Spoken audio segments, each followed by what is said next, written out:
बिस्मिल्लाहिर्रहमानिर्रहीम। अस्सलाम वालेकुम। आप देख रहे हैं all in one with Fatima. Welcome to my channel.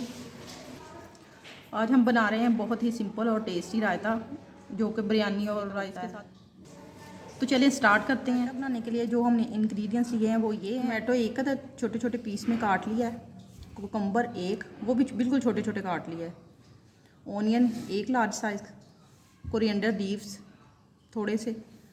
Green chilli वो भी छोटी छोटी काट लेनी है। बॉयल पोटैटो वो भी छोटे छोटे पीस में काट लेने हैं। और नमक हस्बे ज़ायका बिल्कुल थोड़ी सी। और गरम मसाला पाउडर। Yogurt 1 kg। तो चले हम मिक्स करते हैं। सबसे पहले हम ब्लैक पेपर इसमें डालेंगे,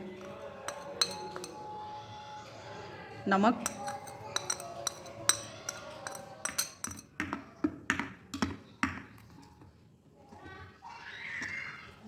अब हम टमाटो,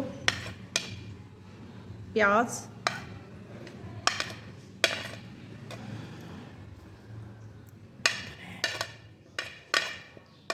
और ये आलू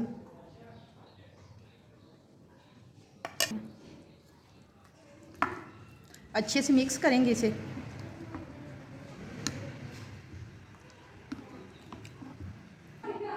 बहुत ही इजी और मज़े का रायता तैयार हो चुका है। अब हम इसे गार्निश करेंगे। टेंडर लीव्स और 1 पिंच गरम मसाला।